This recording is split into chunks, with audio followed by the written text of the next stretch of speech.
Welcome back to True Rhymes, the place where we unravel the real history about rhymes. Today, or actually tonight, we're going to have a bit of a delve into Mary, Mary, quite contrary. How does your garden grow? With silver bells and cockle shells and pretty maids all in a row. Now, doesn't that sound lovely? I mean, that just sort of makes your heart all warm and fuzzy, doesn't it?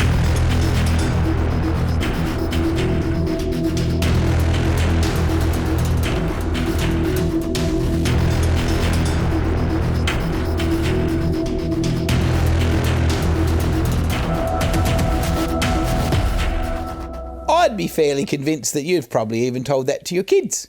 It's kind of sweet, isn't it? Mary, Mary, quite contrary. Contrary, of course, gives you a little insight as to where we're headed with this. Because, Mary, Mary was actually, I think she was King Henry VIII's daughter who came to power after the son, which was Edward V, who died really young. And Queen Mary actually got the job because, hell, she was the next oldest kid in the line. But the thing with the messed up part about that was that particular part in history, the English mob had ended up trying to be Protestant, but Mary had been brought up a very devout Catholic. So she kind of wanted to go back to Catholicism. Well, maybe she just had the shits up with all the people that screwed up her life and she just wanted some revenge. I don't know. But it's very interesting because Mary gets a bad rap, by the way. I have a little bit of a shout out for her because she was a bit bloody ruthless and did a lot of murdering and crap. But I think she murdered about a third of the people that her dad did. So I don't know. She might not have been the bloodthirsty lady that she's made out to be, but I sure as hell wouldn't have won across her because it would have ended in tears, I'm sure. So shall we say the nursery rhyme again? So it was Mary, Mary, quite contrary, which was kind of talking about the fact that she was a bit pious, I think. How does your garden grow? Now, there's a few different versions of how your garden's growing. Most people are actually talking about graveyards. They're actually saying that the graveyards were growing because that's what was going on.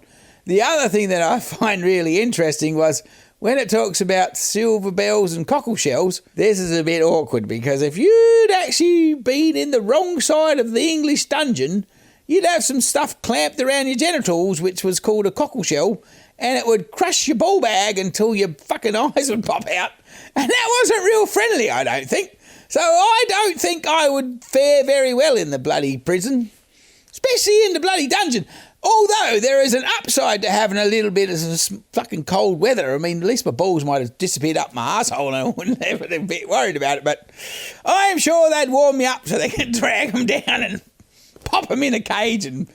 Oh, what the hell? Who the hell dreams that shit up? Just imagine that. Like we're sitting around the table. How are we going to fuck people up? Oh, I reckon we'll make a cage, put their balls in the cage, and we'll make a little clamp so we can clamp the bloody thing up and squash them.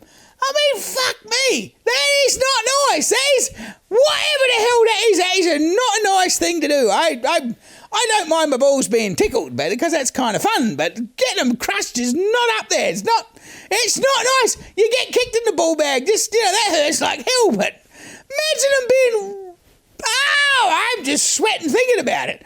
Oh, and going with the vein of being tortured, apparently silver bells, which is not quite as messed up as your balls getting crushed, was actually a thumb screw. So they'd put your thumbs on this bloody device, they'd stick them in there, and then they'd be able to crush your thumbs.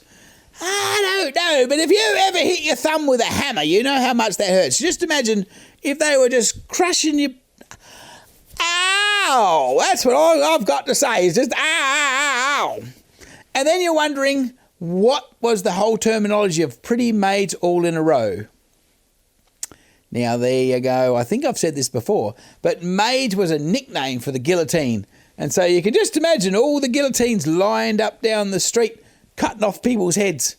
Because, I mean, interesting enough, the poor old bloody axeman got worn out doing all the slaughtering, so they had to invent a machine to cut your head off. I mean, that's a bit messed up in itself. Can you just imagine that? Sitting around trying to... that was a modern invention. Let's figure out a quicker and easier way to cut someone's head off. We'll put a sharp blade up in the air and a bloody weight and zoop, bang. You don't even have to pay anybody. Bloody hell. Even back then there was blooming job reductions. Would that be similar to like the friggin' robots taking over shit? That would have made it the original thing. And they got rid of the axeman. I can just imagine the poor bloody axeman sitting around in the pub going, friggin' hell, we've been made redundant. They've made this bloody guillotine machine, and look at us. The guillotine doesn't even need this cool black mask on the head so that people don't know who we are. What the hell? So they needed a union. That's what it is. The axemen needed a union. They needed to be able to go, what the bloody hell's going on? We're going to go and have a revolt. They should have burnt them bloody maids and said, nah, we're in charge and we can cut people's heads off 10 to the dozen. I'm not really sure. They made the axemen redundant, but the poor silly prick that had to carry the heads off in the basket, I mean, I don't know, that would have been messed up, wouldn't it? Can you imagine that? Did they make the basket big enough to hold 1 head, 10 heads, or what was the go? And the little bloke would be actually dragging the blooming heads off the stage. One other messed up thing that I did read was, you know how when you see maybe you have never watched these movies, but in the Middle Ages, they would actually hold the bloke's head up to show the crowd that he was dead or she was dead. Now, you would think that was the crowd going, yay, look at that, that's so-and-so. But apparently, the messed up thing was, when you got your head cut off by a guillotine, it was nice and quick.